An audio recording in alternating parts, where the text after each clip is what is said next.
कि भारत की शक्ति क्या है। जब 2006 में ट्रेन ब्लास्ट होता है, 189 लोग मारे जाते हैं, तो भारत पाकिस्तान के साथ मिल करके आतंकवादी घटनाओं की निंदा करता है। जब 26/11 में मुंबई की घटना होती है तो भारत इसकी कड़ी निंदा करता है। अहमदाबाद में जब यूपीए में बम ब्लास्ट होता है, हम कड़ी निंदा। दिल्ली सीरियल ब्लास्ट में कड़ी निंदा। वाराणसी बम विस्फोट में कड़ी निंदा। बेंगलोर में हमारे इंडियन इंस्टीट्यूट ऑफ साइंस में आतंकी हमला करके साइंटिस्ट मारते हैं, हम कड़ी निंदा करते हैं।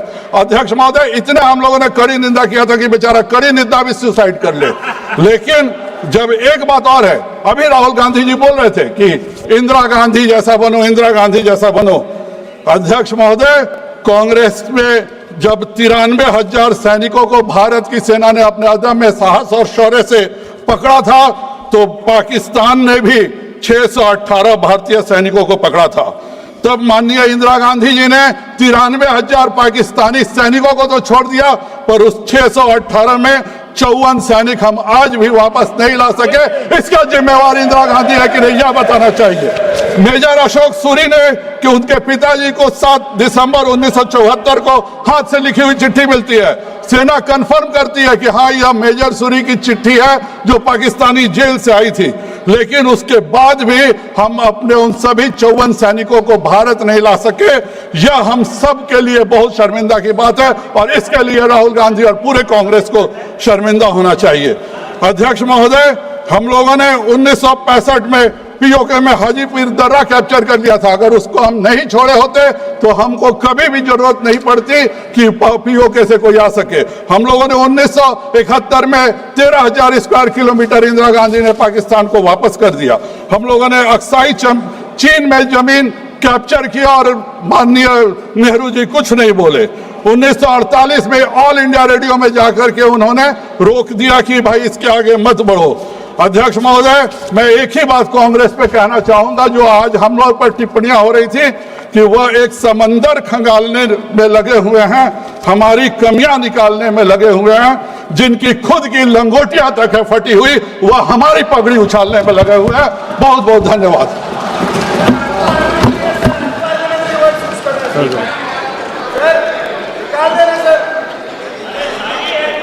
माननीय प्रधानमंत्री माननीय मोदी जी,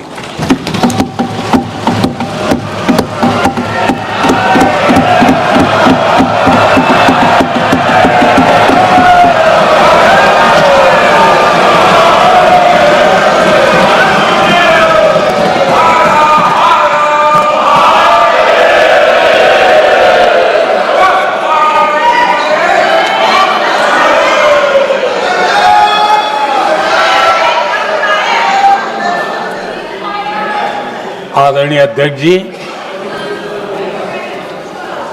इस सत्र के प्रारंभ में ही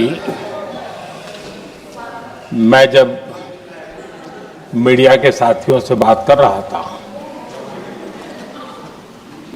तब मैंने सभी माननीय सांसदों को अपील करते हुए एक बात का उल्लेख किया था। मैंने कहा था कि ये सत्र भारत के विजयोत्सव का सत्र है।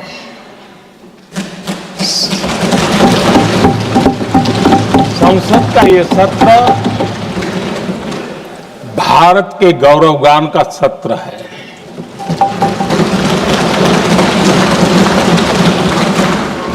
आदरणीय अध्यक्ष जी, जब मैं विजयोत्सव की बात कर रहा हूं,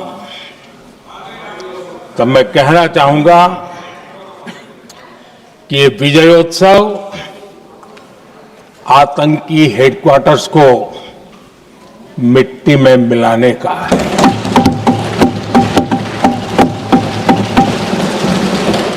जब मैं विजयोत्सव कहता हूं, तो ये विजयोत्सव सिंदूर की सौगंध पूरा करने का है।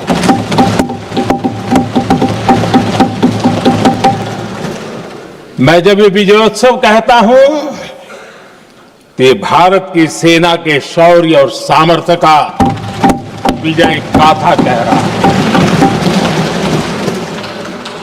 जब मैं विजयोत्सव कह रहा हूं, तो 140 करोड़ भारतीयों की एकता, इच्छा शक्ति उसके एक अप्रतिम जीत का विजय उत्सव की बात करता हूं।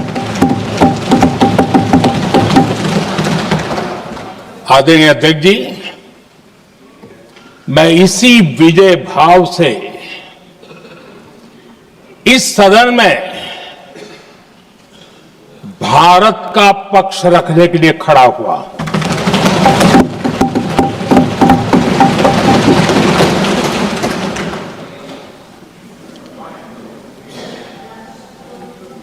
और जिन्हें भारत का पक्ष नहीं दिखता है, उन्हें मैं आईना दिखाने के लिए खड़ा हुआ।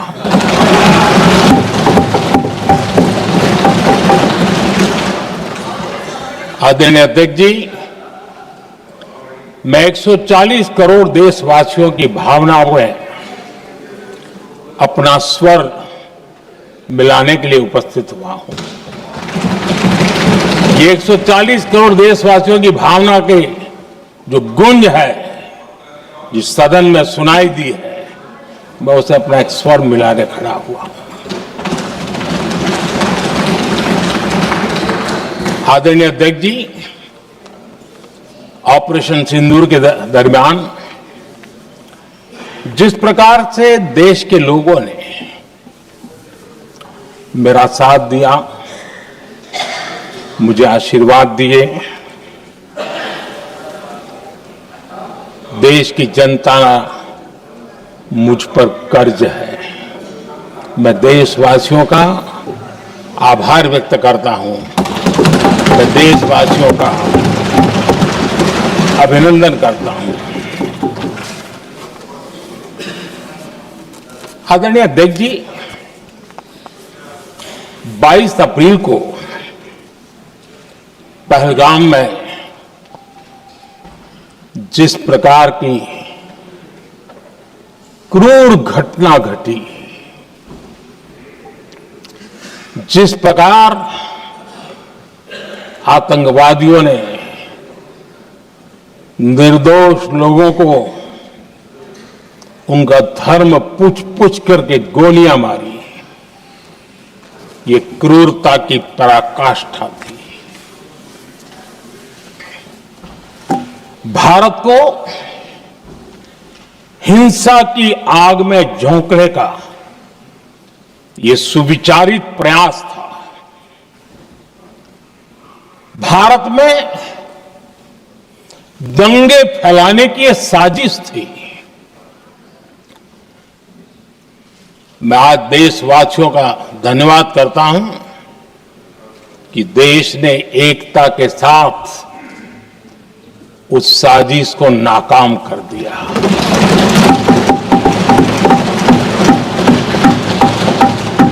आदरणीय अध्यक्ष जी, 22 अप्रैल के बाद मैंने एक सार्वजनिक रूप से, और विश्व को समझ में आए इसलिए कुछ अंग्रेजी में भी वाक्यों का प्रयोग किया था, और मैंने कहा था कि हमारा संकल्प है, हम आतंकियों को मिट्टी में मिला देंगे।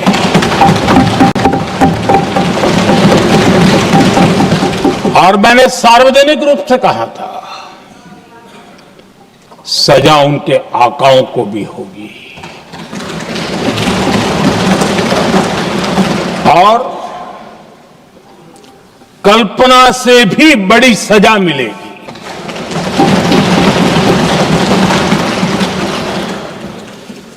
22 अप्रैल को मैं विदेश था, मैं तुरंत लौट के आया और आने के तुरंत बाद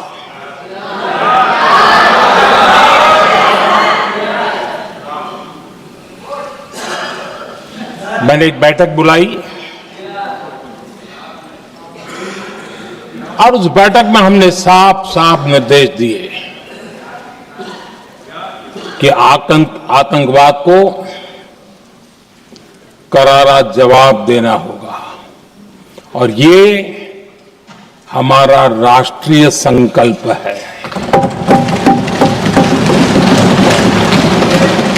आदरणीय अध्यक्ष जी, हमें हमारे सैन्य बलों की क्षमता पर पूरा विश्वास है,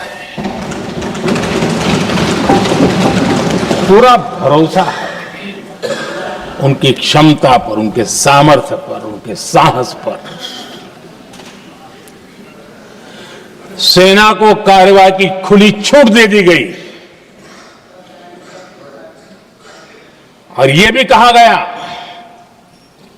कि सेना तय करें कब, कहां, कैसे, किस प्रकार से। ये सारी बातें उस मीटिंग में साफ साफ कह दी गई और कुछ बातें उसमें से मीडिया में शायद रिपोर्ट भी हुई है।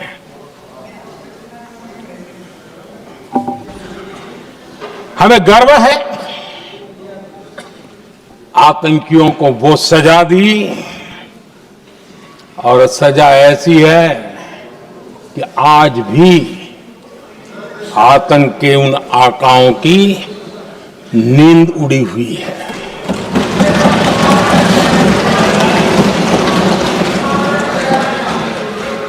आदरणीय अध्यक्ष जी, मैं हमारी सेना की सफलता के उससे जुड़े भारत के उस पक्ष को सदन के माध्यम से देशवासियों के सामने रखना चाहता हूं। पहला पक्ष, पहलगाम हमले के बाद से ही पाकिस्तानी सेना को अंदाजा लग चुका था कि भारत कोई बड़ी कार्रवाई करेगा। उनके तरफ से न्यूक्लियर की धमकियों के भी बयान आना शुरू हो चुके थे। भारत ने 6 मई रात और 7 मई सुबह जैसा तय किया था वैसी कार्रवाई की और पाकिस्तान कुछ नहीं कर पाया। 22 मिनट में 22 अप्रैल का बदला निर्धारित लक्ष्य के साथ हमारी सेना ने ले लिया। दूसरा पक्ष, आदरणीय अध्यक्ष जी, पाकिस्तान के साथ हमारी लड़ाई तो कई बार हुई है, लेकिन ये पहली ऐसी भारत की रणनीति बनी कि जिसमें पहले जहां कभी नहीं गए थे वहां हम पहुंचे। पाकिस्तान के कोने कोने में आतंकी अड्डों को धुआं धुआं कर दिया गया।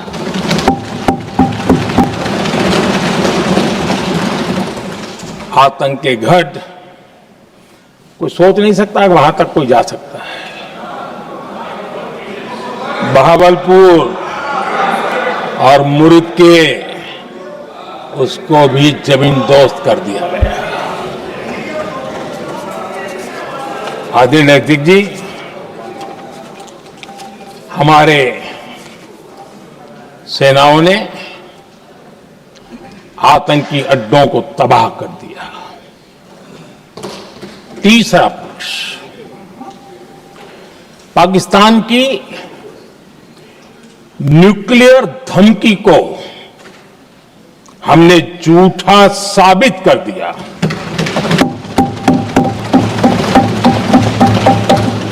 भारत ने सिद्ध कर दिया कि न्यूक्लियर ब्लैकमेलिंग अब नहीं चलेगा और न ही ये न्यूक्लियर ब्लैकमेलिंग के सामने भारत झुकेगा। आदरणीय अध्यक्ष जी, चौथा पक्ष, भारत ने दिखाई अपनी तकनीकी क्षमता। पाकिस्तान के सीने पर सटीक प्रहार किया। पाकिस्तान के एयरबेस एसेट्स को भारी नुकसान हुआ और आज तक उनके कई एयरबेस आईसीयू में पड़े हैं। आज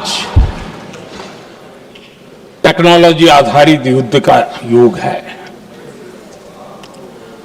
ऑपरेशन सिंदूर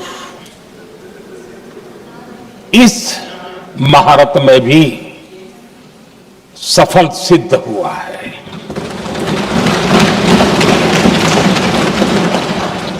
अगर पिछले 10 साल में जो हमने तैयारियां की हैं वो न की होती तो इस तकनीक के युग में हमारा कितना नुकसान हो सकता था, इसका हम अंदाज लगा सकते हैं। पांचवा पक्ष,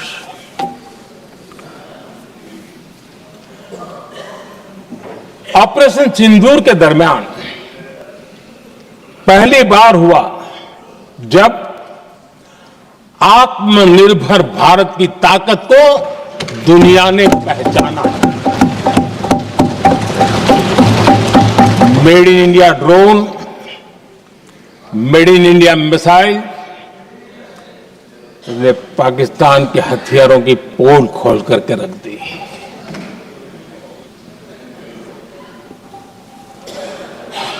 आदरणीय अध्यक्ष जी, और भी एक महत्वपूर्ण काम जो हुआ है, वैसे जब राजीव गांधी जी थे उस समय उनके जो एक डिफेंस का काम देखने वाले एमओएस थे,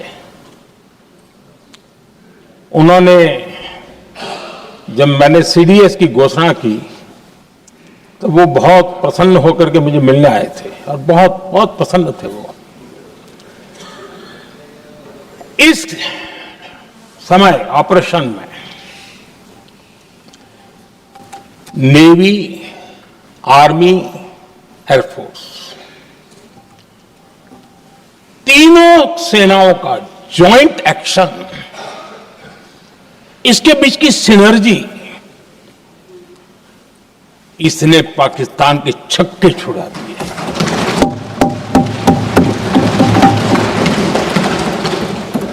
आदरणीय अध्यक्ष जी, आतंक की घटनाएं पहले भी देश में होती थी,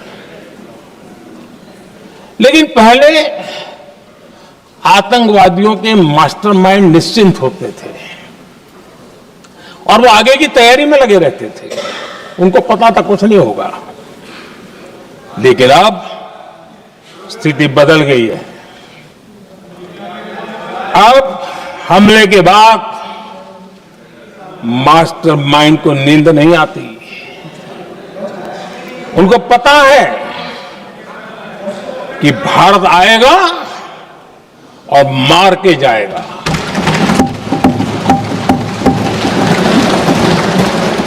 ये न्यू नॉर्मल भारत ने सेट कर दिया है।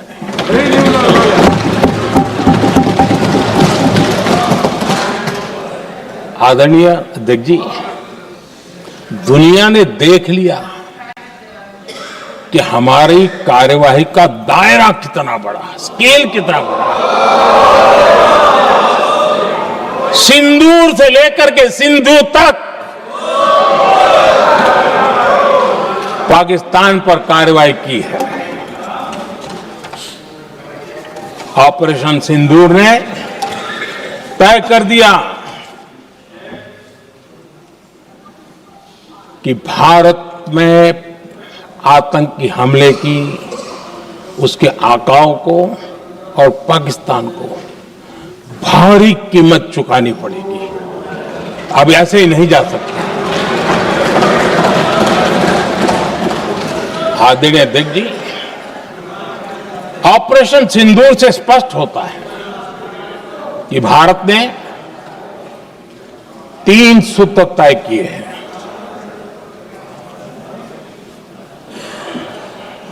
अगर भारत पर आतंकी हमला हुआ तो हम अपने तरीके से, अपनी शर्तों पर, अपने समय पर जवाब दे करके रहेंगे।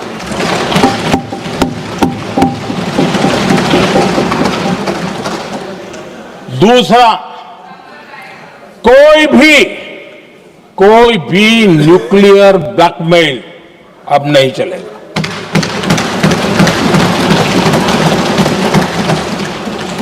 और तीसरा, हम आतंक की सरपरस्त सरकार और आतंक के आकाओं उनको अलग अलग नहीं देखेंगे। आदरणीय अध्यक्ष जी,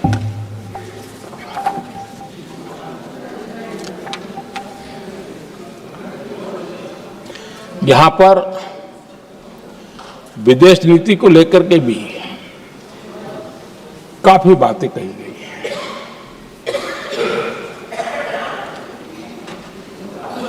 दुनिया के समर्थन को लेकर के भी काफी बातें कही गई हैं। मैं आज सदन में कुछ बातें पूरी स्पष्टता से कह रहा हूं। दुनिया में किसी भी देश ने भारत को अपनी सुरक्षा में कार्रवाई करने से रोका नहीं है।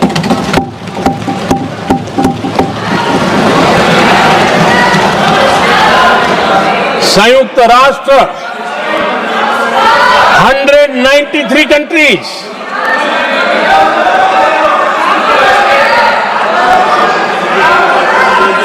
सिर्फ 3 देश 193 कंट्री में सिर्फ 3 देश ऑपरेशन सिंदूर के दौरान पाकिस्तान के समर्थन में बयान दिया था। Only 3 countries. क्वाड हो, ब्रिक्स हो, फ्रांस, रूस, जर्मनी, कोई भी देश का नाम ले लीजिए, तमाम देश दुनिया भर से भारत को समर्थन मिला है।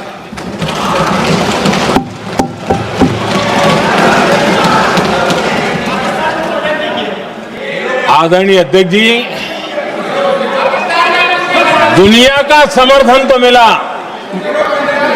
दुनिया के देशों का समर्थन मिला, माननीय, लेकिन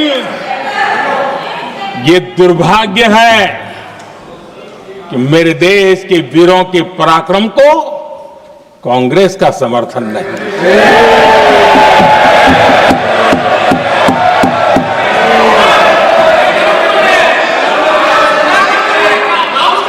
22 अप्रैल के बाद 22 अप्रैल के आतंकी हमले के बाद 3-4 दिन में ही ये उछल रहे थे और कहना शुरू कर दिया, कहां गई 56 इंच की छाती, कहां खो गया मोदी, मोदी तो फेल हो गया। क्या मजा ले रहे थे, उनको लगता है वाह बाजी मार ली। उनको पहलगाम के निर्दोष लोगों की हत्या में भी वो अपनी राजनीति तराशते थे।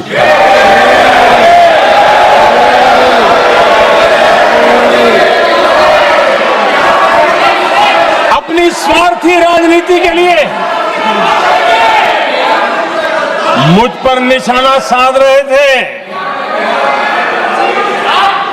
लेकिन उनकी ये बयानबाजी, इनका छिछोरापन देश के सुरक्षा बलों का मनोबल गिरा रहा था। माननीय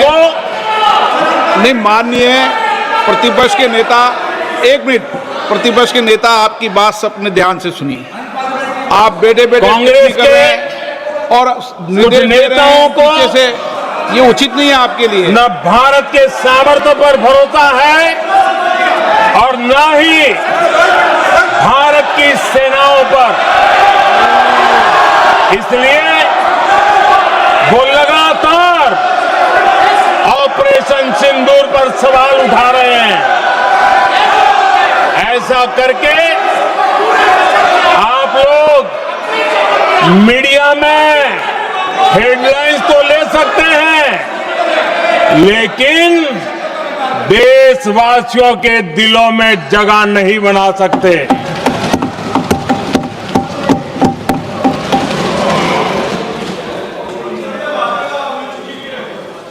आदरणीय सभापति जी, आदरणीय अध्यक्ष जी, 10 मई को भारत ने ऑपरेशन सिंदूर के तहत हो रहे एक्शन को रोकने की घोषणा की। इसको लेकर यहां भांति भांति की बातें कही गई। ये वही प्रोपेगेंडा है जो सीमा पार से फैलाया गया है। कुछ लोग सेना द्वारा दिए गए तथ्यों की जगह पाकिस्तान के झूठ प्रचार को आगे बढ़ाने में जुटे हुए हैं।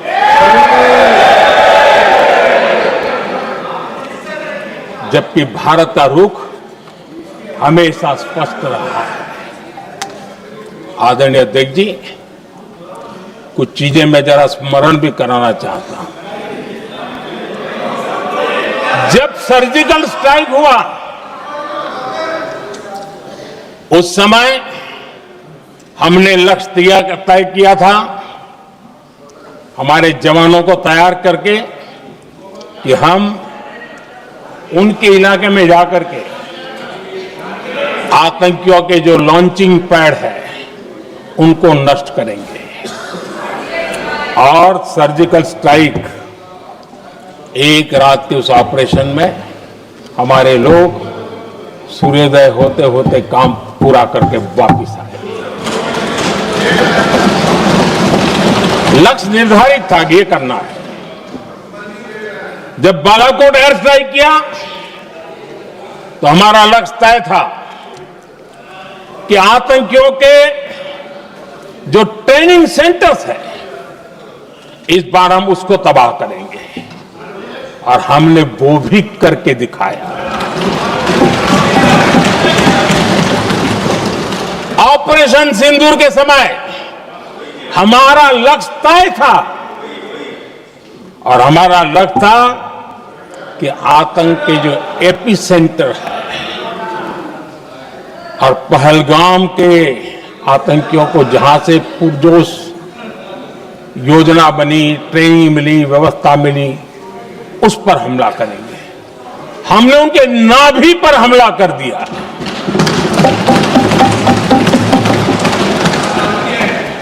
जहां पहलगाम के आतंकियों का रिक्रूटमेंट हुआ, ट्रेनिंग होती थी, फंडिंग होता था, उन्हें टेक्निकल सपोर्ट मिलता था, शस्त्र सरंजाम मिलता था, उस जगह को आइडेंटिफाई किया और हमने सटीक तरीके से ऑपरेशन सिंदूर के तहत आतंकियों की नाभि पे प्रहार कर दिया।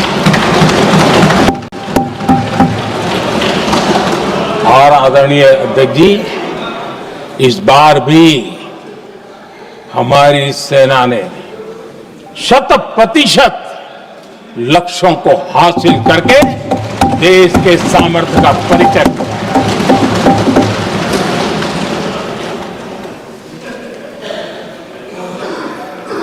कुछ लोग जानबूझ करके कुछ चीजें भूलने में इंटरेस्टेड होते हैं। देश भूलता नहीं है, देश को याद है। 6 रात और 7 मई सुबह ऑपरेशन हुआ था, और 7 मई को सुबह भारत ने प्रेस कॉन्फ्रेंस हमारी सेना ने की और उस प्रेस कॉन्फ्रेंस में भारत ने स्पष्ट कर दिया था और पहले दिन से क्लियर था कि हमारा लक्ष्य है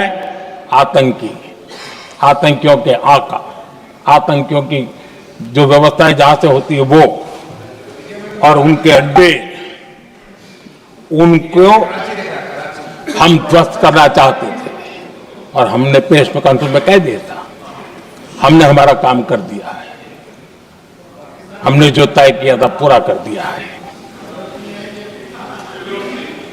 और इसलिए 6-7 मई को ऑपरेशन हमारा संतोषजनक होने के तुरंत बाद कल जो राजनाथ जी ने कहा था, मैं डंके की चोट पर दोबारा दोहराता हूं, भारत की सेना ने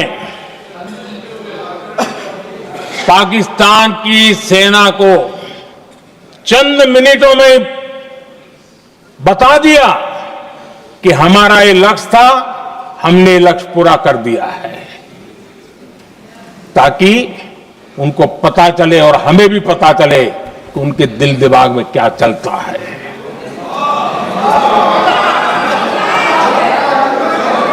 हमने अपना लक्ष्य 100% हासिल कर लिया था और पाकिस्तान में समझदारी होती तो आतंकियों के साथ खुलेआम खड़े रहने की गलती न करता। उसने निर्लज्ज होकर के आतंकवादियों के साथ खड़े रहने का फैसला किया। हम पूरी तरह तैयार थे, हम भी मौके की तलाश में थे, लेकिन हमने दुनिया को बताया था कि हमारा लक्ष्य आतंकवाद है, आतंकवादी आता है, आतंकवादी ठिकाने हैं, वो हमने पूरा कर दिया। लेकिन जब पाकिस्तान ने आतंकियों की मदद में आने का फैसला किया और मैदान में उतरने की हरकत की, तो भारत की सेना ने सालों तक याद रह जाए ऐसा करारा जवाब दे करके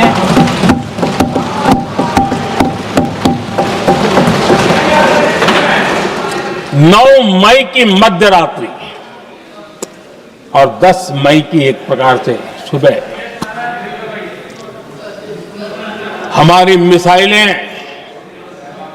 उन्होंने पाकिस्तान के हर कोने में प्रचंड प्रहार किया, जिसकी पाकिस्तान ने कभी कल्पना नहीं की थी और पाकिस्तान को घुटनों पर आने के लिए मजबूर कर दिया।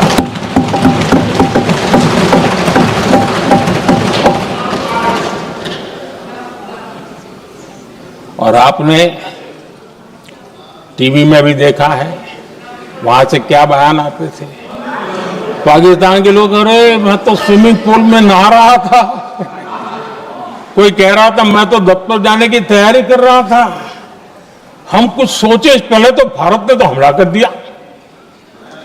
ये पाकिस्तान के लोगों के बयान है और देश ने देखे हैं, स्विमिंग पूल में नहा रहा था।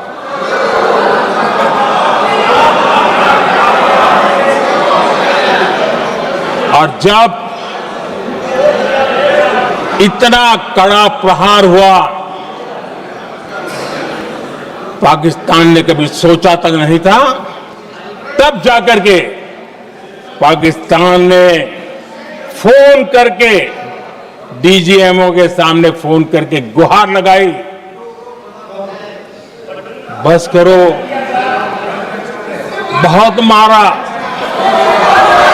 अब ज्यादा मार झेलने की ताकत नहीं है, प्लीज हमला रोक दो। ये पाकिस्तान के डीजीएमओ का फोन था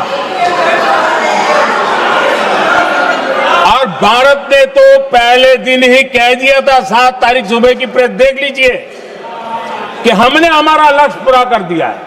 अगर आप कुछ करोगे तो महंगा पड़ेगा।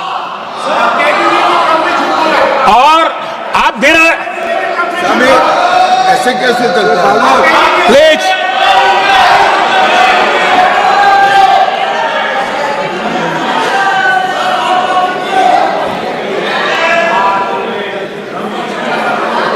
मैं आज दोबारा कह रहा हूं, ये भारत की स्पष्ट नीति थी, सुविचारित नीति थी, सेना के साथ मिलकर के तय की हुई नीति थी, और वे ये थी कि हम आतंक, उनके आका, उनके ठिकाने, ये हमारा लक्ष्य है।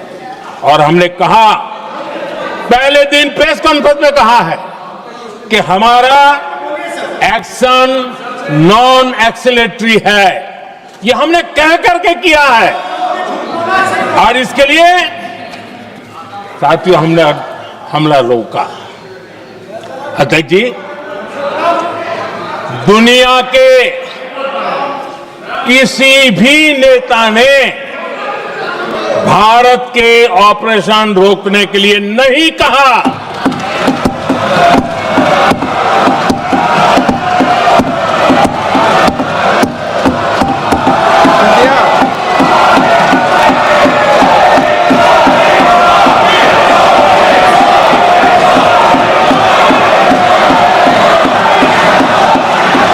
उसी दौरान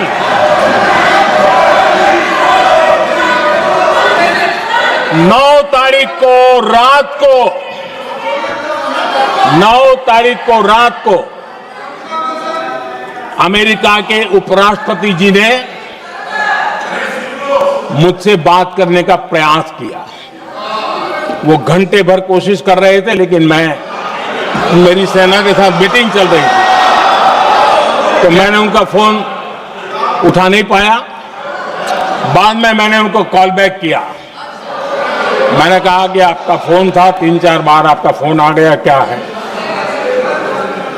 तो अमेरिका के उपराष्ट्रपति जी ने मुझे फोन पे बताया कि पाकिस्तान बहुत बड़ा हमला करने वाला है, ये उन्होंने मुझे बताया।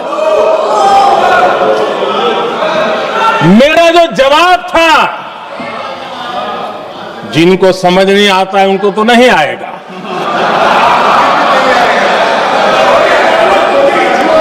मेरा जवाब था, अगर पाकिस्तान का ये इरादा है तो उसे बहुत महंगा पड़ेगा। ये मैंने अमेरिका के उपराष्ट्रपति को कहा।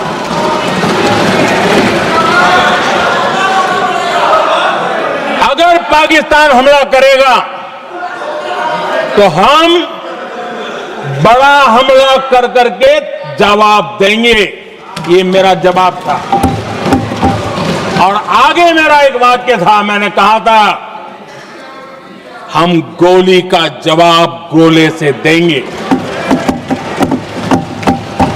ये 9 तारीख रात की बात है, और 9 रात में और 10 सुबह हमने पाकिस्तान को, सैन्य शक्ति को तहस नहस कर दिया था। और यही हमारा जवाब था, यही हमारा जज्बा था। और आज पाकिस्तान भी भली भांति जान गया है कि भारत का हर जवाब पहले से ज्यादा तगड़ा होता है।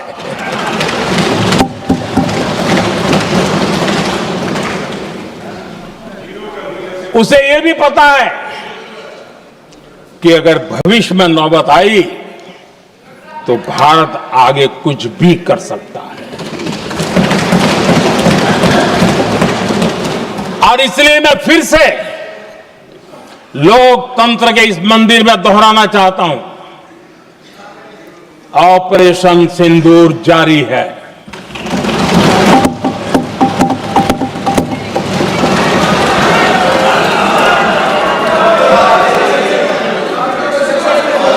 पाकिस्तान ने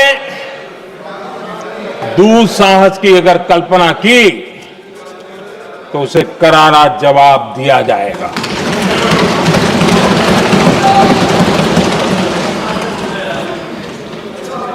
आदरणीय अध्यक्ष जी, आज का भारत आत्मविश्वास से भरा हुआ है। आज का भारत आत्मनिर्भरता के मंत्र को लेकर के पूरी शक्ति के साथ तेज गति से आगे बढ़ रहा है। देश देख रहा है भारत आत्मनिर्भर बनता जा रहा है। लेकिन देश ये भी देख रहा है कि एक तरफ तो भारत आत्मनिर्भरता की ओर तेज गति से आगे बढ़ रहा है, लेकिन कांग्रेस मुद्दों के लिए पाकिस्तान पर निर्भर होती जा रही है।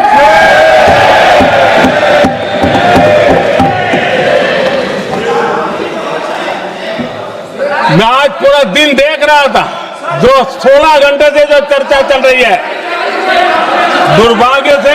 प्लीज बैठिए, सब जवाब दे दिया आपका, आप सुनते नहीं, सबका जवाब दे दिया। प्लीज दुर्भाग्य से सुनिए जवाब। कांग्रेस को पाकिस्तान के मुद्दे इंपोर्ट करने पड़ रहे हैं।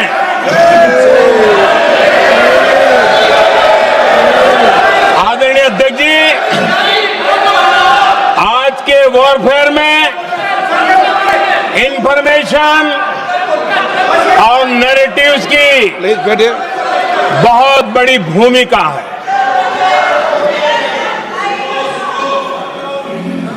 नैरेटिव घड़ करके, एआई का भी भरपूर उपयोग करके सेनाओं के मनोबल को कमजोर करने के खेल भी खेले जाते हैं। जनता के अंदर अविश्वास पैदा करने के भी भरपूर प्रयास होते हैं। दुर्भाग्य से कांग्रेस और उसके सहयोगी पाकिस्तान के ऐसे ही प्रपंच के प्रवक्ता बन चुके हैं।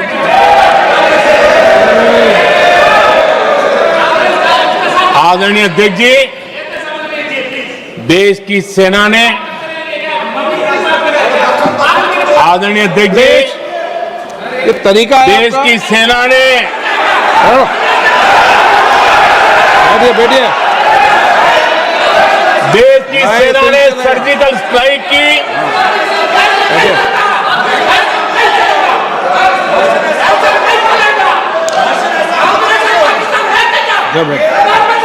बैठिए बैठिए।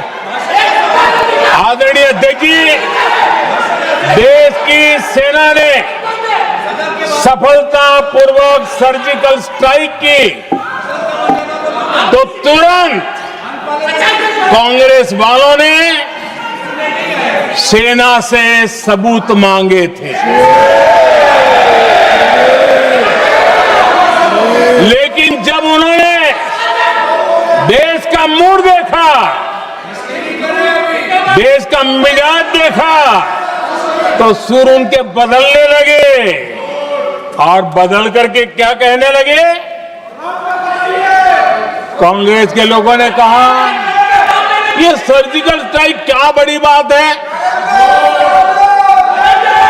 ये तो हमने भी की थी।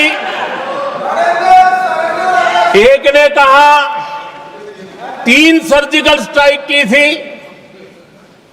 दूसरे ने कहा 6 सर्जिकल स्ट्राइक की थी, तीसरे ने कहा 15 सर्जिकल स्ट्राइक की थी।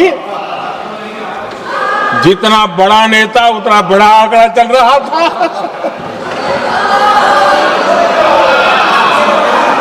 आदरणीय अध्यक्ष जी, इसके बाद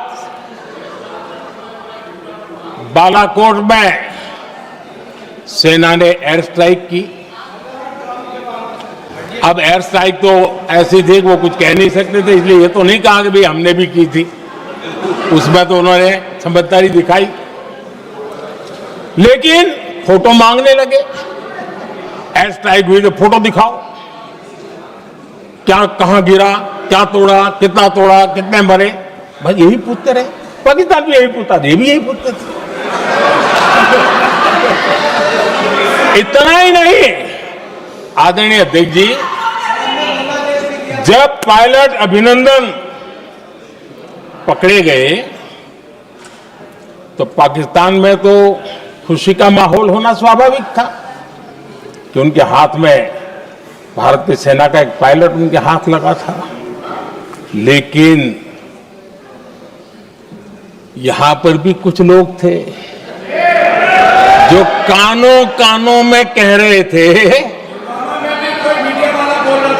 अब मोदी फंसा, अब अभिनंदन वहां है, मोदी ला करके दिखा दे, अब देखते हैं मोदी क्या करता है।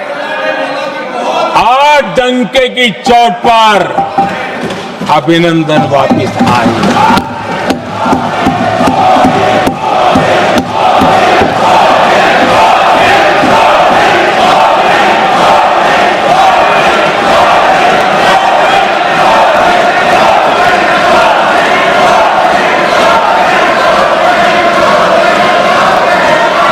अभिनंदन को ले आए तो इनकी बोलती बंद हो गई।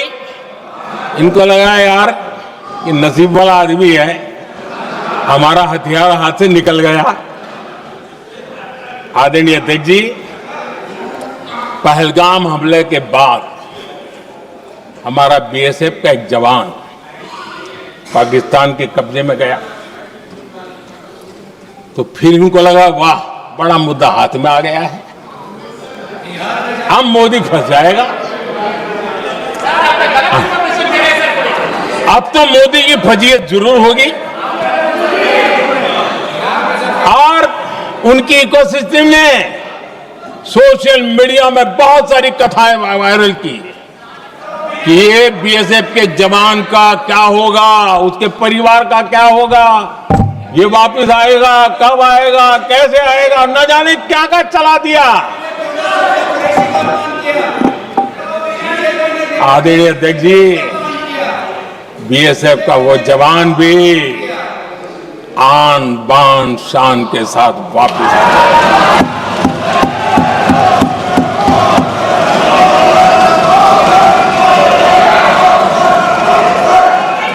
आतंकवादी रो रहे हैं, आतंकवादियों के आका रो रहे हैं और उनको रोते देखकर यहां भी कुछ लोग रो रहे हैं।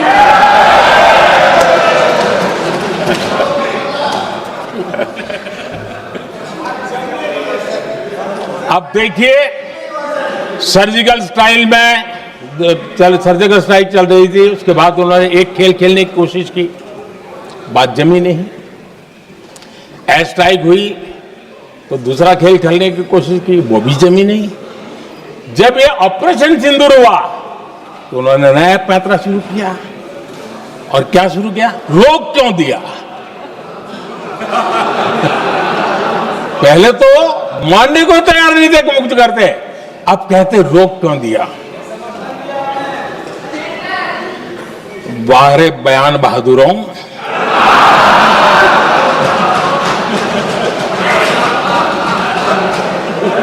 आपको विरोध का कोई न कोई बहाना चाहिए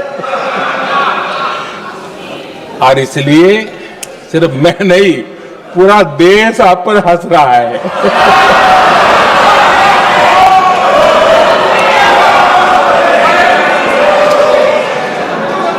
आदरणीय अध्यक्ष जी, सेना का विरोध, सेना के प्रति एक पता नहीं नेगेटिविटी, ये कांग्रेस का पुराना रवैया रहा है। देश ने अभी अभी करगिल विजय दिवस मनाया। लेकिन देश पूरी तरह जानता है कि उनके कार्यकाल में और आज तक करगिल के विजय को कांग्रेस ने अपनाया नहीं है।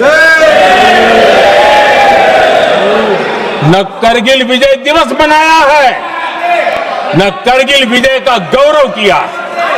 इतिहास साक्षी है। देखिए, जब डोकलाम में सैन्य हमारा शौर्य दिखा रहा था, तब कांग्रेस के नेता चुपके चुपके किससे ब्रीफिंग लेते थे वो सारी दुनिया अब जान गई।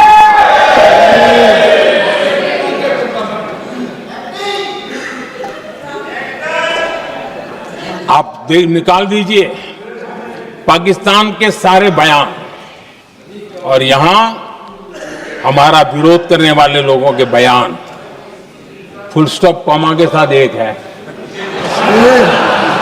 क्या कहेंगे इसको? और बुरा लगता है सच बोलते हैं तो।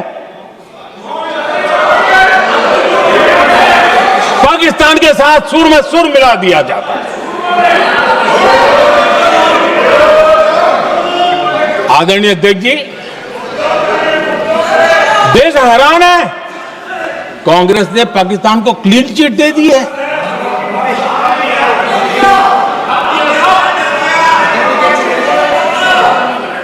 उनकी ये हिम्मत, और इनकी आदत जाती नहीं है, ये हिम्मत कि पहलगाम के आतंकी पाकिस्तानी थे, इसका सबूत दो।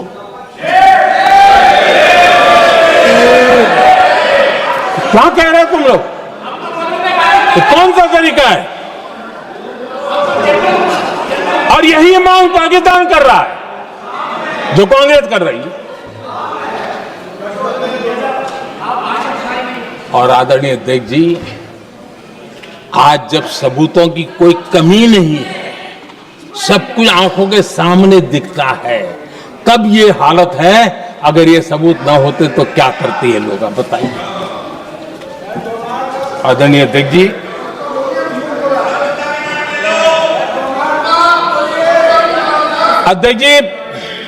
ऑपरेशन सिंदूर के एक पार्ट की तरफ तो चर्चा भी बहुत होती है, ध्यान भी जाता है, लेकिन देश के लिए कुछ गौरव की क्षणें होती हैं, ताकत के परिचय होता है, उसकी तरफ भी ध्यान जाना बहुत आकर्षित है।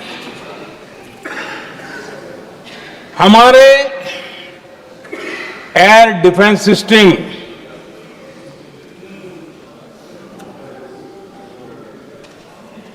दुनिया में इसकी चर्चा है।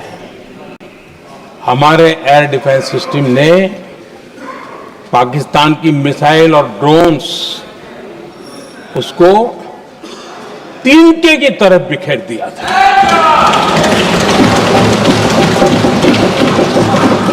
आदरणीय अध्यक्ष जी, मैं एक आंकड़ा आज बताना चाहता हूं, पूरा देश गर्व से भर जाएगा। कुछ लोगों का क्या होगा मैं नहीं जानता, पूरा देश गर्व से भर जाएगा। 9 मई को पाकिस्तान ने करीब 1000 मिसाइलों और आर्म्ड ड्रोन्स के भारत पर बहुत बड़ा हमला करने की कोशिश की। 1000 ये मिसाइलें भारत के किसी भी हिस्से पर गिरती तो वहां भयंकर तबाही मचती, लेकिन 1000 मिसाइल्स और ड्रोन्स को भारत ने आसमान में ही चूर चूर कर दिया।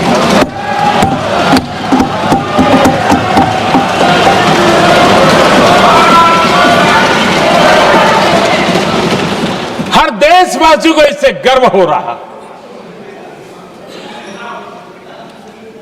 लेकिन जैसे कांग्रेस के लोग इंतजार कर रहे थे, कुछ तो गड़बड़ होगी यार, मोदी मरेगा, कहीं तो फंसेगा।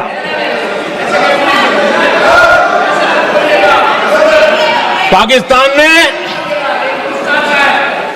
आदमपुर एयरबेस पर हमले का झूठ फैलाया, उस झूठ को बेचने की भरपूर कोशिश की, पूरी ताकत दी लगा दी। मैं अगले ही दिन आदमपुर पहुंचा और खुद जाकर के उनके झूठ को मैंने बेनकाब कर दिया। तब जाकर के उनको अकल ठिकाने लगी कि अब ये झूठ चलने वाला नहीं है। आदरणीय अध्यक्ष जी, जो हमारे छोटे दलों के साथी हैं, जो राजनीति में नए हैं, उनको कभी शासन में रहने का अवसर नहीं मिला, उनसे कुछ बातें निकलती मैं समझ सकता हूं। लेकिन कांग्रेस पार्टी ने इस देश में लंबे समय तक राज किया है, उसको शासन की व्यवस्थाओं का पूरा पता है, उन चीजों से वो निकले हुए लोग हैं, उनके लिए शासन व्यवस्था क्या होती इसकी समझ पूरी है, अनुभव है उनके पास। उसके बाद भी विदेश मंत्रालय तुरंत जवाब दे, उसको स्वीकारना नहीं। विदेश मंत्री जवाब दे, इंटरव्यू दे, बार बार बोले, उसको स्वीकारना नहीं। गृह मंत्री बोले, रक्षा मंत्री बोले, किसी पर भरोसा नहीं। जिसने इतने सालों तक राज किया, उनको देश की व्यवस्थाओं पर अगर भरोसा नहीं है, तब शक उठता है कि क्या हालत हो गई है इनकी। आदरणीय अध्यक्ष जी, अब कांग्रेस का भरोसा पाकिस्तान के रिमोट कंट्रोल से बनता है और बदलता है।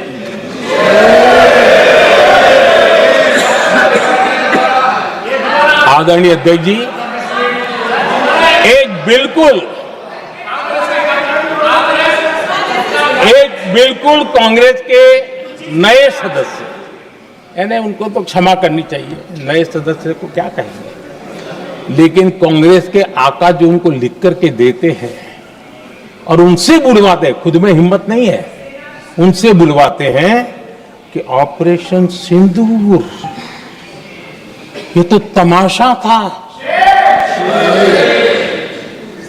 ये आतंकवादियों ने जिन 26 लोगों को मौत के घाट उतारा था ना, उस भयंकर क्रूर घटना पर ये तेजाब छिड़कने वाला पाप है। तमाशा कहते हो? आपकी असहमति हो सकती है, और ये कांग्रेस के नेता बुलवाते हैं।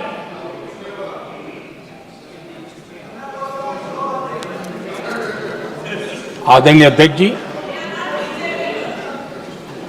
पहलगाम के हमलावरों को कल हमारे सुरक्षा बलों ने ऑपरेशन महादेव करके अपने अंजाम तक पहुंचाया।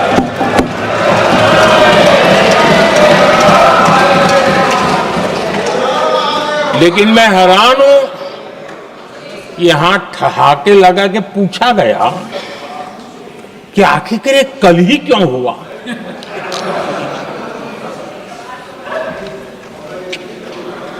अब ये क्या हो गया है मुझे समझ नहीं आ रहा है। क्या ये ऑपरेशन के लिए कोई सावन महीने का सोमवार ढूंढा गया था क्या? क्या हो गया है लोगों को? हताशा, निराशा इस हद तक।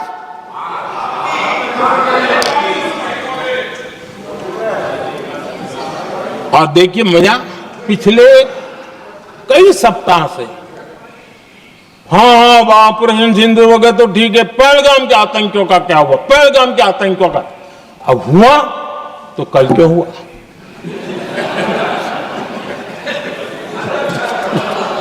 और कल ही क्यों हुआ? क्या हाल है अध्यक्ष जी का। आदरणीय अध्यक्ष जी,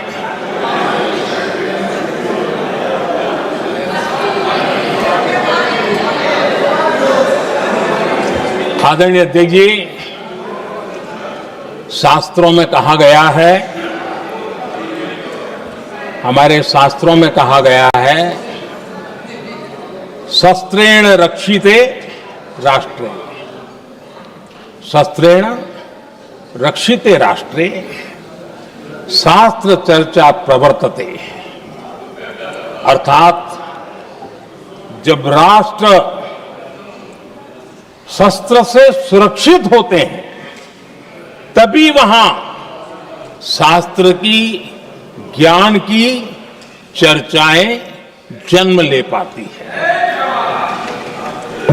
जब सीमा पर सेनाएं मजबूत होती हैं तभी लोकतंत्र प्रखर होता है। आदरणीय अध्यक्ष जी,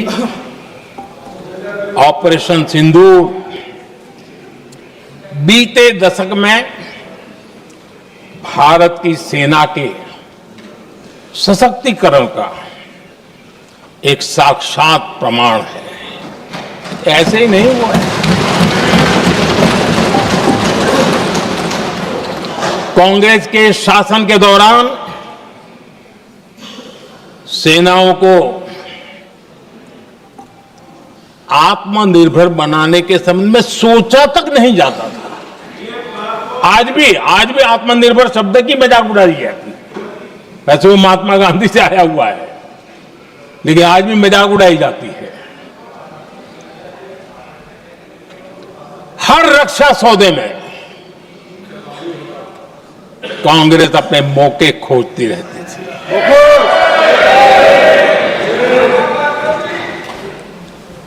छोटे छोटे हथियारों को लिए विदेशों पर निर्भरता, ये इनका कार्यकाल रहा है।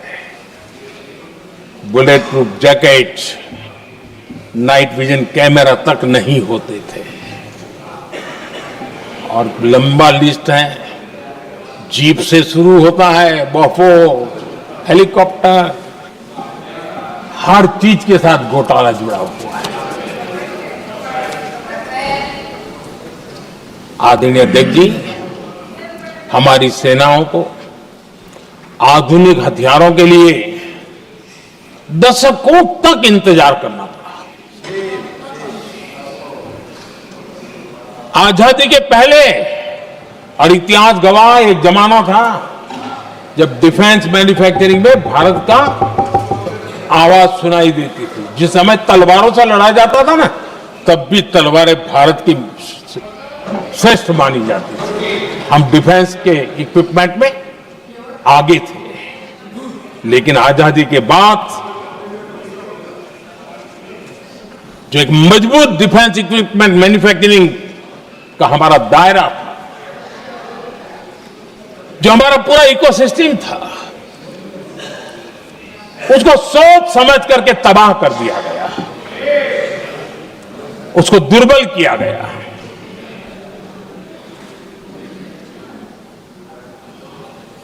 रिसर्च और मैन्युफैक्चरिंग के लिए रास्ते बंद कर दिए गए। अगर इसी नीति पर हम चलते तो भारत इस 21वीं सदी में ऑपरेशन सिंदूर के संबंध में सोच भी नहीं सकता। यह हालत करके रखा हुआ था उन्होंने। भारत को सोचना पड़ता कि अगर कोई एक्शन लेना है तो शस्त्र कहां से मिलेंगे, साधन कहां से मिलेगा, बारूद कहां से मिलेगा, समय पर मिलेगा नहीं मिलेगा, बीच बचाव में रुकता नहीं जाएगा, ये टेंशन पालना पड़ता है।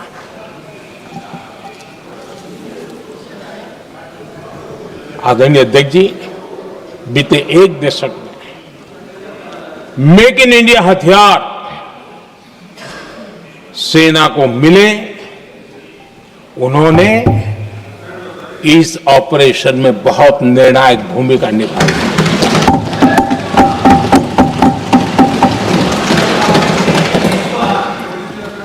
आदरणीय अध्यक्ष जी,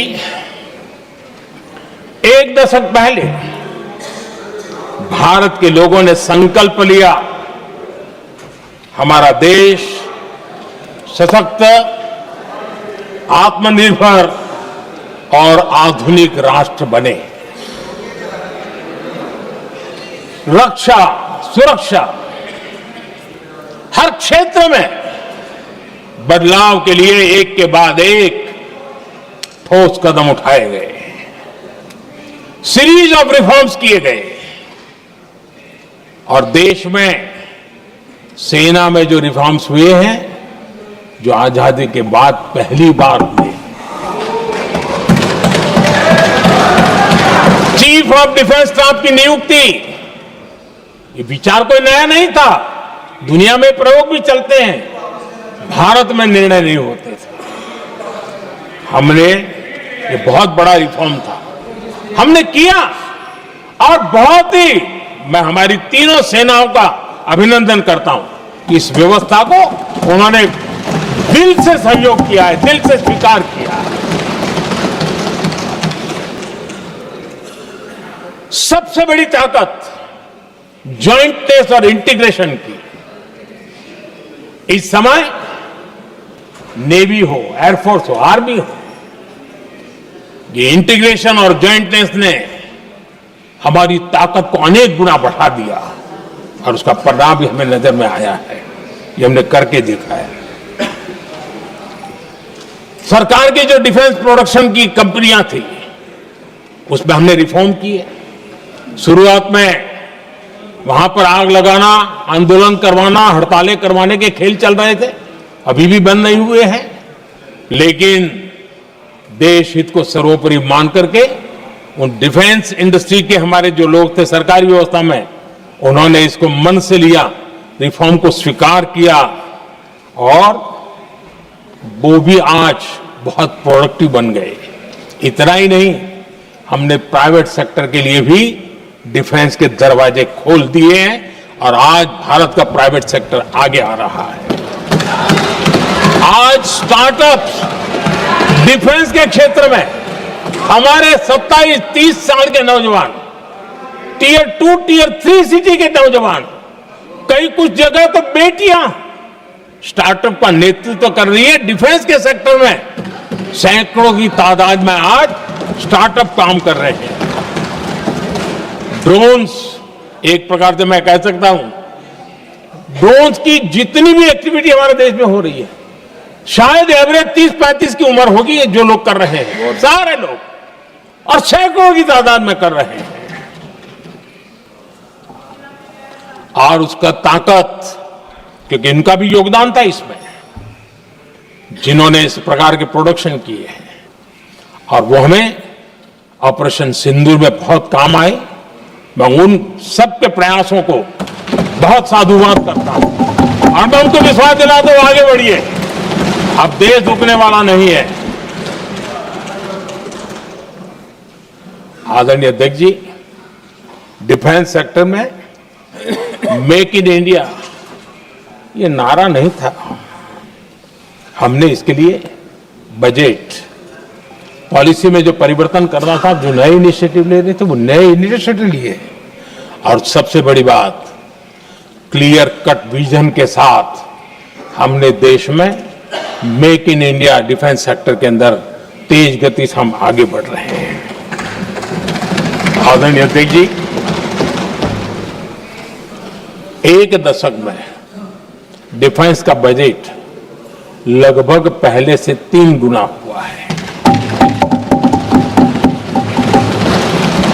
डिफेंस प्रोडक्शन में करीब करीब 250% वृद्धि हुई है, 250% वृद्धि हुई है। 11 वर्षों में डिफेंस एक्सपोर्ट 30 गुना से भी ज्यादा बढ़ा है, 30 गुना से ज्यादा। डिफेंस एक्सपोर्ट आज दुनिया के करीब 100 देशों तक हम पहुंचे।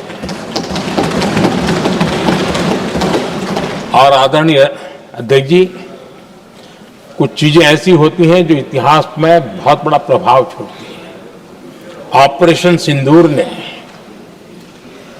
डिफेंस का जो मार्केट है उसमें भारत का झंडा गाड़ दिया है।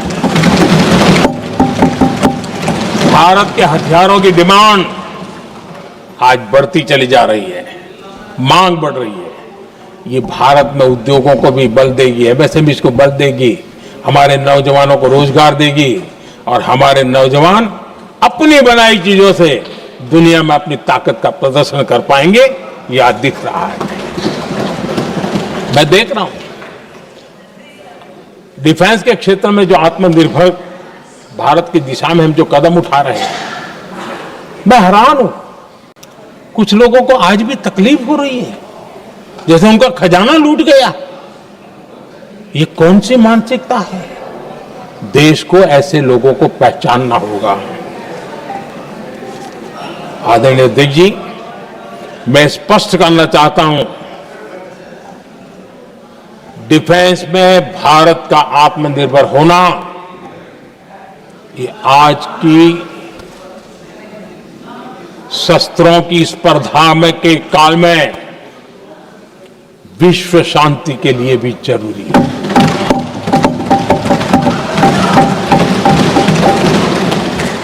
मैं पहले भी कह चुका हूं, भारत युद्ध का नहीं, बुद्ध का देश है। हम समृद्धि, शांति चाहते हैं, लेकिन हम ये कभी न भूले कि समृद्धि का और शांति का रास्ता शक्ति से ही गुजरता है।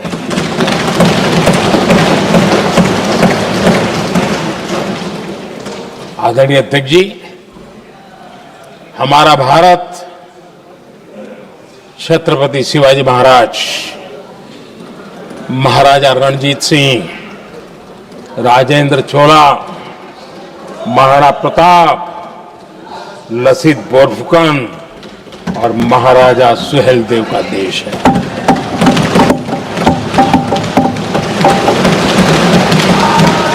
आदरणीय अध्यक्ष जी, हम विकास और शांति के लिए सामरिक सामर्थ्य पर भी फोकस करते हैं। आदरणीय अध्यक्ष जी, कांग्रेस के पास नेशनल सिक्योरिटी का विजन न पहले था और आज तो सवाल ही नहीं उठता है।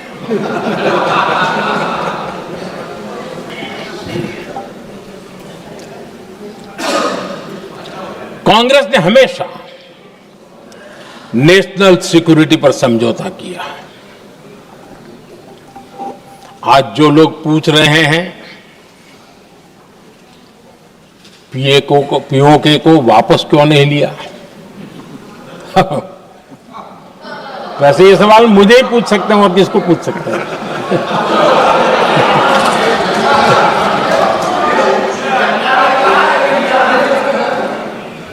लेकिन इसके पहले जवाब देना होगा पूछने वालों को। किसकी सरकार ने पीओके पर पाकिस्तान को कब्जा करने का अवसर दिया? जवाब साफ है, जवाब साफ है। जब भी मैं नेहरू जी की चर्चा करता हूं तो कांग्रेस और उसका पूरा इकोसिस्टम बिलबिला जाता है, पता नहीं क्या है। आदरणीय अध्यक्ष जी, हम एक शेर सुना करते थे, मुझे ज्यादा इसका ज्ञान तो नहीं है लेकिन सुनते थे। लम्हों ने खता की और सदियों ने सजा पाई। आजादी के बाद से ही जो फैसले लिए गए उनकी सजा आज तक देश भुगत रहा है।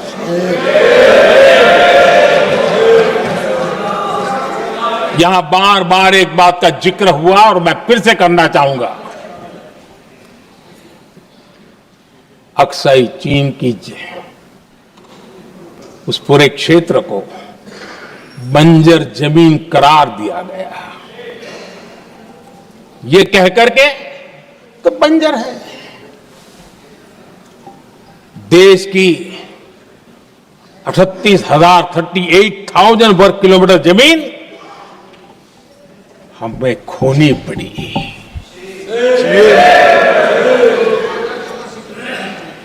आदरणीय अध्यक्ष जी, मैं जानता हूं मेरी कुछ बातें चुभने वाली है, 1962 और 1963 के बीच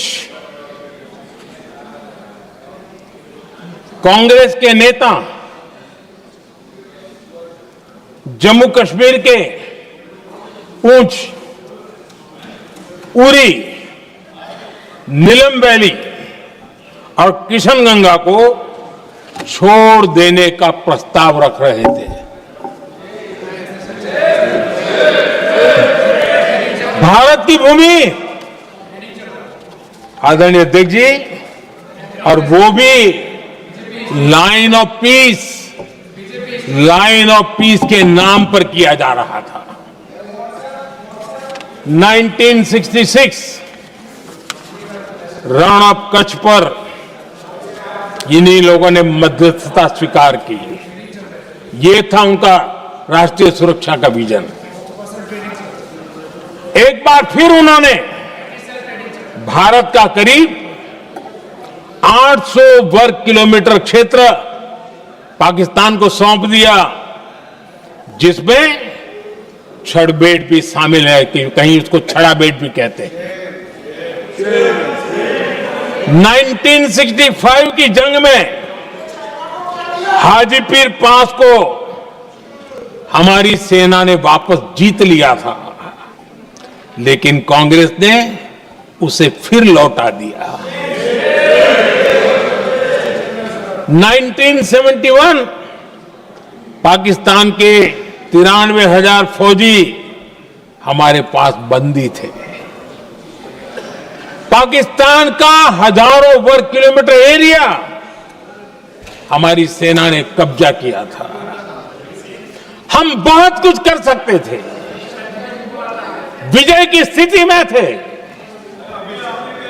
उस दौरान अगर थोड़ी सा विजन होता, थोड़ी सी समझ होती, तो पीओके वापस लेने का निर्णय हो सकता। वो मौका था, वो मौका भी छोड़ दिया गया। अरे इतना ही नहीं, इतना सारा जब सामने टेबल पर था, अरे कम से कम करतारपुर साहब को तो ले सकते थे, वो ही नहीं कर पाया। 1974 श्रीलंका को कच्चथीवू द्वीप को गिफ्ट कर दिया गया। आज तक हमारे मछुआरे भाई बहनों को इससे परेशानी होती है, उनकी जान पर आफत आती है। क्या गुनाह था तमिलनाडु के मेरे फिशरमैन भाई बहनों का, कि आपने उनका हक छीन लिया और दूसरों को गिफ्ट कर दिया? कांग्रेस का दशकों से इरादा लेकर चल रही थी कि सियाचिन से सेना हटा दी जाए। आदरणीय अध्यक्ष जी, 2014 में देश ने इनको मौका नहीं दिया, वरना आज सियाचिन भी हमारे पास नहीं होता।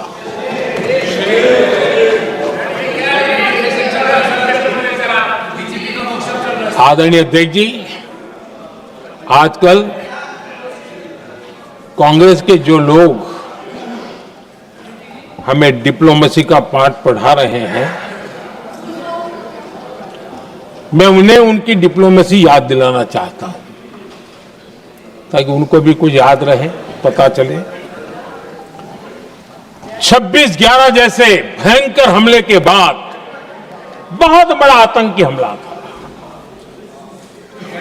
कांग्रेस का पाकिस्तान से प्रेम नहीं रुका। इतनी बड़ी घटना 26/11 की हुई थी। विदेशी दबाव में हमले के कुछ हफ्तों के भीतर ही कांग्रेस सरकार ने पाकिस्तान से बातचीत शुरू कर दी। आदरणीय अध्यक्ष जी, कांग्रेस सरकार ने 26/11 की इतनी बड़ी घटना के बाद भी एक भी डिप्लोमेट को भारत से बाहर निकालने की हिम्मत नहीं की। छोड़ो इधर, एक वीजा तक कैंसिल नहीं किया, एक वीजा तक कैंसिल नहीं कर पाए थे। देश पर पाकिस्तानी स्पॉन्सर बड़े बड़े हमले होते गए,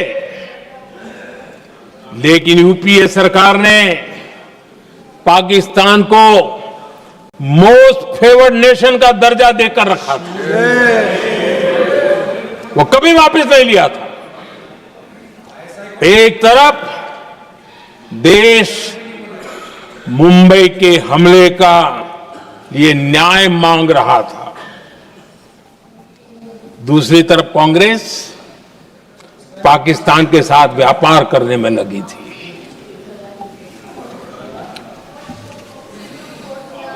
पाकिस्तान वहां से खून की होली खेलने वाले आतंकियों को भेजते रहे, और कांग्रेस यहां अमन की आश के मुशायरे किया करती थी। मुशायरे होते थे। हमने आतंकवाद और अमन की आस का ये वन वे ट्रैफिक बंद कर दिया।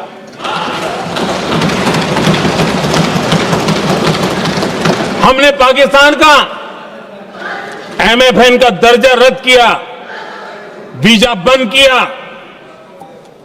हमने अटारी वाघा बॉर्डर को बंद कर दिया। आदरणीय अध्यक्ष जी,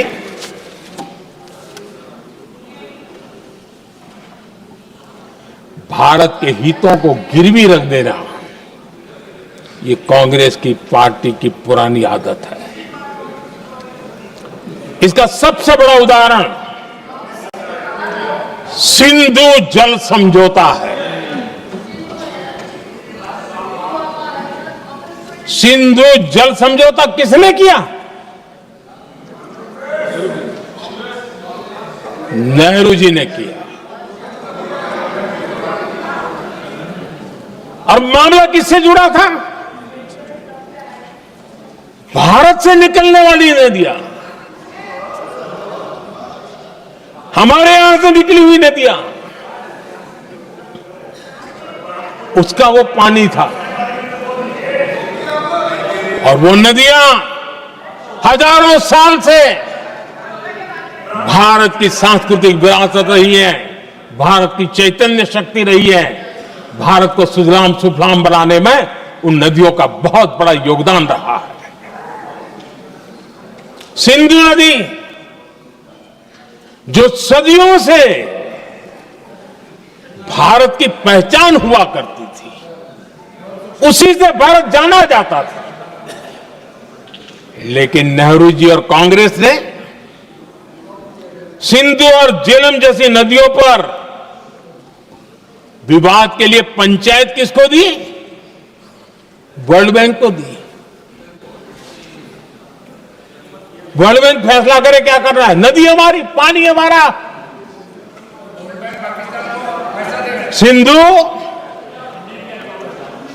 सिंधु जल समझौता सीधा सीधा भारत की अस्मिता और भारत के स्वाभिमान के साथ किया गया बहुत बड़ा धोखा था।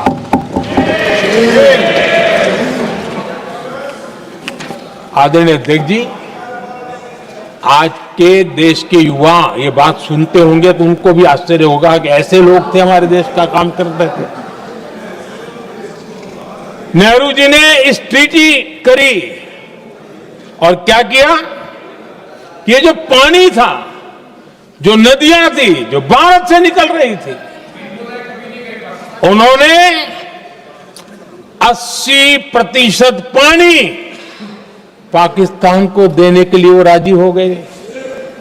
और इतना बड़ा हिंदुस्तान, उसको सिर्फ 20% पानी। कोई मुझे समझाए भाई ये कौन सी बुद्धिमानी थी, कौन सा देश हित था, कौन सी डिप्लोमेसी थी क्या हालत करके बना के रखा था आप लोगों ने। इतनी बड़ी आबादी वाला हमारा देश, हमारे यहां से निकलती हुई ये नदियां, और सिर्फ 20% पानी और 80% पानी उन्होंने उसको दिया जो देश खुलेआम भारत को अपना दुश्मन करार कर देता रहा है, दुश्मन कहता रहा। और ये पानी पर किसका हक था? हमारे देश के किसानों का, हमारे देश के नागरिकों का, हमारा पंजाब, हमारा जम्मू कश्मीर, देश के एक बहुत बड़े हिस्से को इन्होंने पानी के संकट में धकेल दिया, इस एक कारण से। और राज्यों के भीतर भी पानी के लेकर के आपस में संघर्ष पैदा हुई है, प्रतिस्पर्धा पैदा हुई, और उनका जिस पर हक था उस पर पाकिस्तान मौज करता रहा। और ये दुनिया में अपनी डिप्लोमेसी के पाठ पढ़ाते रहते हैं। आदरणीय अध्यक्ष जी, अगर ये ट्रीटी न होती तो पश्चिमी नदियों पर कई बड़ी परियोजनाएं बनती। पंजाब, हरियाणा, राजस्थान और दिल्ली, वहां के किसानों को भरपूर पानी मिलता, पीने के पानी की कोई समस्या नहीं रहती। औद्योगिक प्रगति के लिए भारत बिजली बना पाता। इतना ही नहीं, नेहरू जी ने इसके उपरांत करोड़ों रुपए भी दिए ताकि पाकिस्तान नहर बना सके।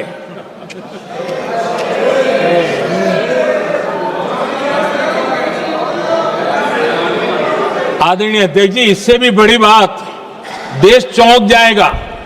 ये चीजें छिपाई गई है, दबा दी गई है। कहीं भी बांध बनता है तो उसमें एक मैकेनिज्म होता है उसकी सफाई का, डीसिल्टिंग का।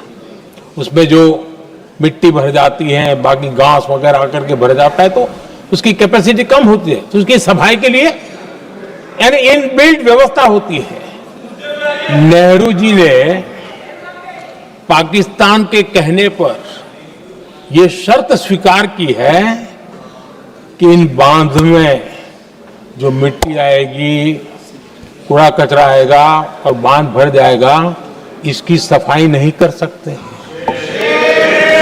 डीसिल्टिंग नहीं कर सकते हैं। बांध हमारे यहां, पानी हमारा, लेकिन निर्णय पाकिस्तान का कि आप डीसिल्टिंग नहीं कर सकते। इतना ही नहीं, जब इस बार मैं डिटेल में गया तो एक बांध तो ऐसा है कि जहां ये डीसिल्टिंग के लिए जो गेट होता है ना, उसको वेल्डिंग कर दिया गया है ताकि कोई गलती से भी खोल करके वो मिट्टी को निकाल ना दे। पाकिस्तान ने नेहरू जी से लिखवा लिया था कि भारत बिना पाकिस्तान की मर्जी अपने बांधों में जमा होने वाली मिट्टी साफ नहीं करेगा, डीसिल्टिंग नहीं करेगा। ये समझौता देश के खिलाफ था और बाद में नेहरू जी को भी ये गलती माननी पड़ी। इस समझौते में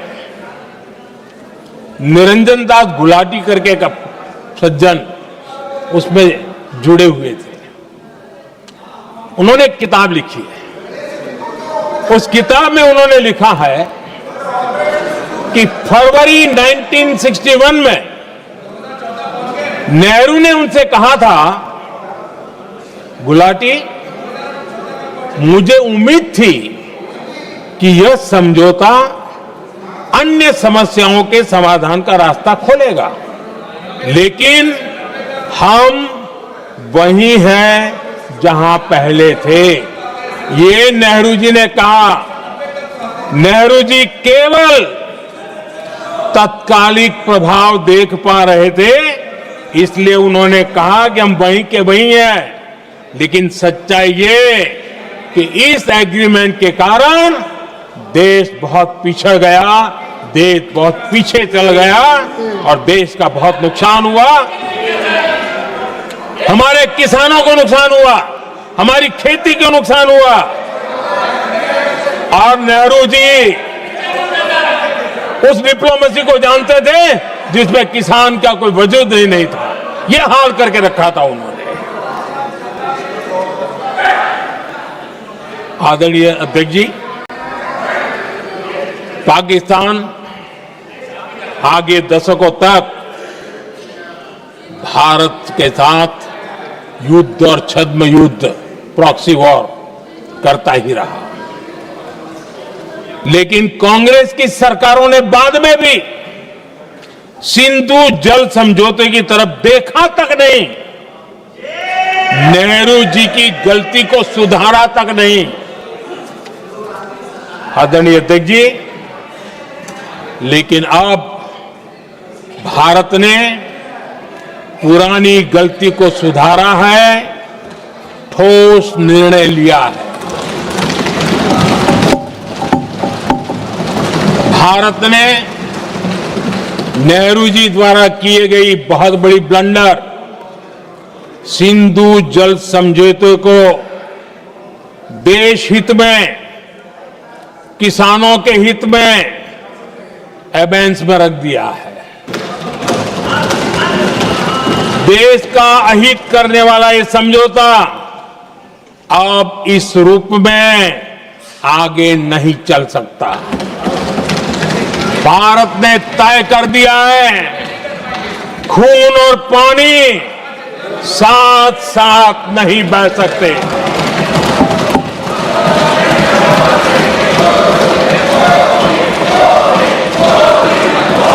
माननीय सदस्य, आप बहुत देर हो गई, आप उपनेता हैं, ये तरीका आप बैठे बैठे टोकते हैं, प्लीज, ये शोभा नहीं देता आपके लिए।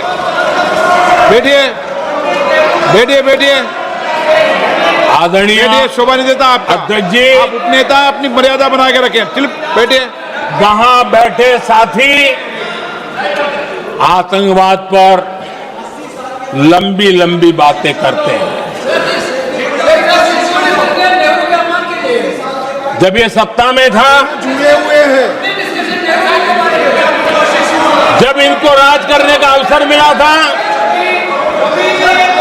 तब देश का हाल क्या है, क्या रहा था, वो आज भी देश भूला नहीं है। 2014 से पहले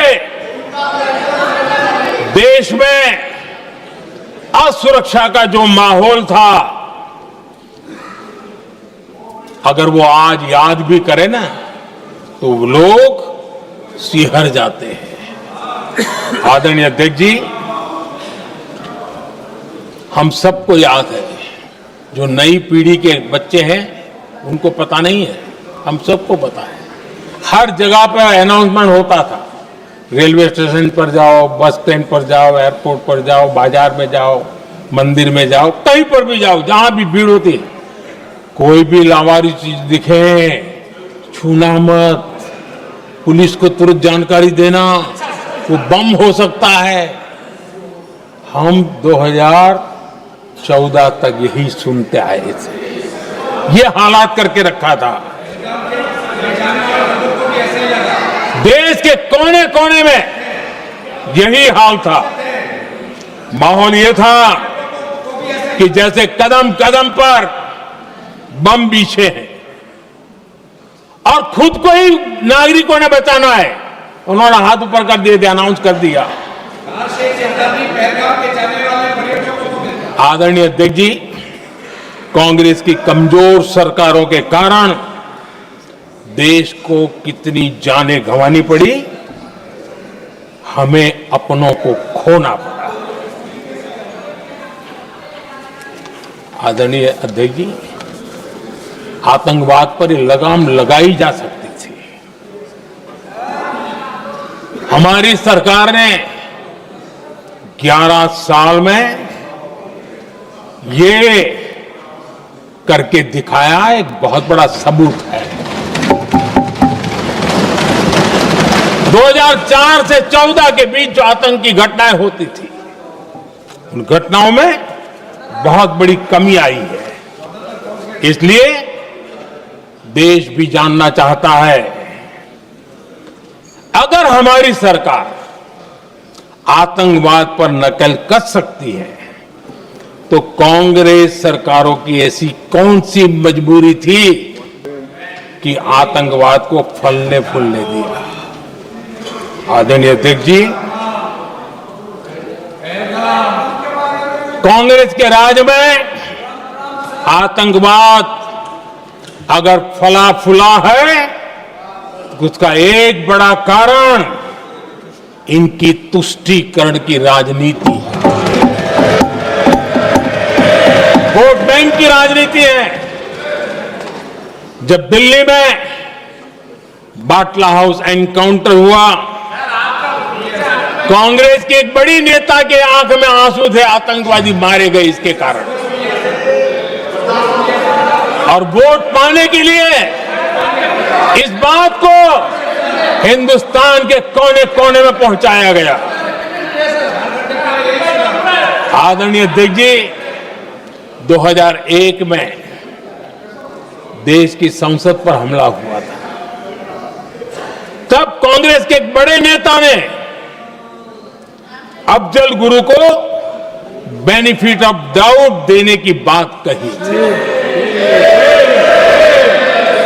आदरणीय अध्यक्ष जी, मुंबई में 26/11 का इतना बड़ा आतंकी हमला हुआ, एक पाकिस्तानी आतंकी जिंदा पकड़ा गया। पाकिस्तान की मीडिया ने, दुनिया ने यह स्वीकार किया कि यह पाकिस्तानी है, लेकिन यहां कांग्रेस पार्टी इतना बड़ा पाकिस्तान का पाप, इतना बड़ा पाकिस्तानी आतंकी हमला, और ये क्या खेल खेल रहे थे? वोट बैंक की राजनीति के लिए क्या कर रहे थे?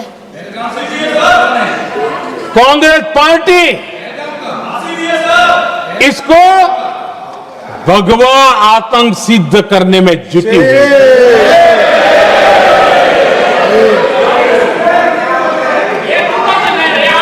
कांग्रेस दुनिया को हिंदू आतंकवाद की छड़ी बेचने में लगी हुई थी।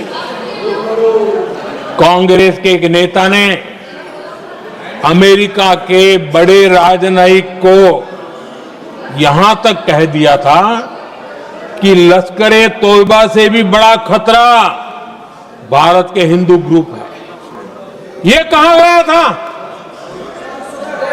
तुष्टीकरण के लिए कांग्रेस ने जम्मू कश्मीर में भारत का संविधान, बाबा साहब अंबेडकर का संविधान, उसे जम्मू कश्मीर में पैर नहीं रखने दिए, इन्होंने घुसने नहीं दिया, उसे बाहर रखा। तुष्टीकरण और वोट बैंक की राजनीति के लिए कांग्रेस हमेशा देश की सुरक्षा को बलि चढ़ाती रही। आदरणीय अध्यक्ष जी, तुष्टीकरण के लिए ही कांग्रेस ने आतंकवाद से जुड़े कानूनों को कमजोर किया। गृहमंत्री जी ने आज विस्तार से सदन में कहा है, इसलिए मैं इसको रिपीट करना नहीं चाहता। आदरणीय अध्यक्ष जी, मैंने इस सत्र की शुरुआत में आग्रह किया था, मैंने कहा था कि दल हित में हमारे मत मिले न मिले, दल हित में हमारे मत मिले न मिले, देश हित में हमारे मन जरूर मिलने चाहिए। पहलगाम की विभीषिका ने हमें गहरे घाव दिए हैं, उसने देश को झकझोर दिया है। इसके जवाब में हमने ऑपरेशन सिंदूर किया तो सेनाओं के पराक्रम ने, हमारे आत्मनिर्भर अभियान ने देश में एक सिंदूर स्पिरिट पैदा किया है।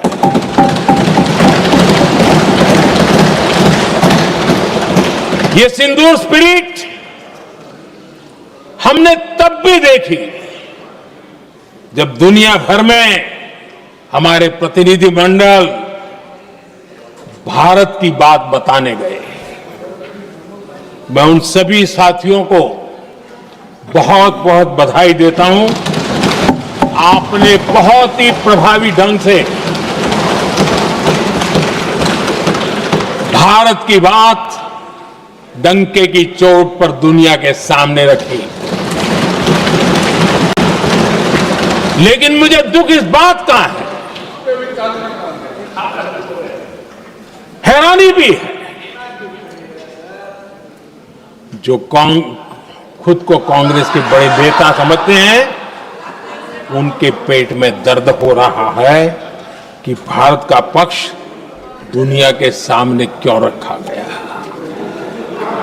शायद कुछ नेताओं को सदन में बोलने पर भी पाबंदी लगा दी गई।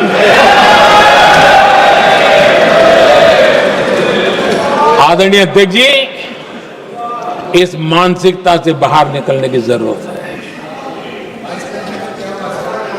कुछ पंक्तियां मेरे मन में आती हैं, मैं अपने भाव व्यक्त करना चाहता हूं। आदरणीय अध्यक्ष जी, करो चर्चा और इतनी करो, करो चर्चा और इतनी करो कि दुश्मन दहशत से दहल उठे। दुश्मन दहशत से दहल उठे। रहे ध्यान बस इतना ही, रहे ध्यान बस इतना ही, मान सिंदूर और सेना का प्रश्नों में भी अटल रहे। हमला मां भारती पर हुआ अगर, तो प्रचंड प्रहार करना होगा। दुश्मन जहां भी बैठा हो, हमें भारत के लिए ही जीना होगा। मेरा कांग्रेस के साथियों से आग्रह है कि एक परिवार के दबाव में पाकिस्तान को क्लीन चिट देना बंद कर दें। जो देश की विजय की क्षण है, कांग्रेस उसे देश के उपहास का क्षण न बनाए। कांग्रेस अपनी गलती सुधारें। मैं आज सदन में फिर स्पष्ट करना चाहता हूं, अब भारत आतंकी नर्सरी में ही आतंकियों को मिट्टी में मिलाएगा।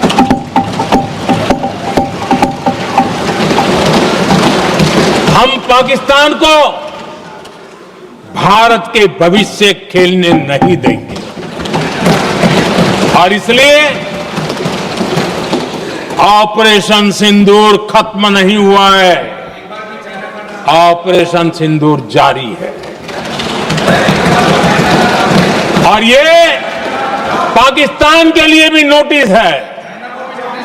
वो जब तक भारत के खिलाफ आतंक का रास्ता रोकेगा नहीं, तब तक भारत एक्शन लेता रहेगा। भारत का भविष्य सुरक्षित और समृद्ध होगा, यही हमारा संकल्प है। इसी भाव के साथ मैं फिर से सभी सदस्यों को सार्थक चर्चा के लिए धन्यवाद देता हूं।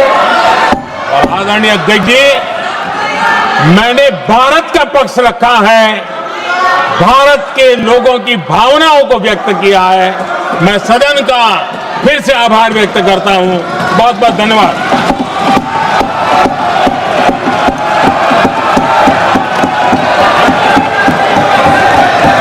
सभा की कार्रवाई बुधवार दिनांक 30 जुलाई 2025 को प्राप्त 11 बजे तक के लिए स्थगित की जाती है।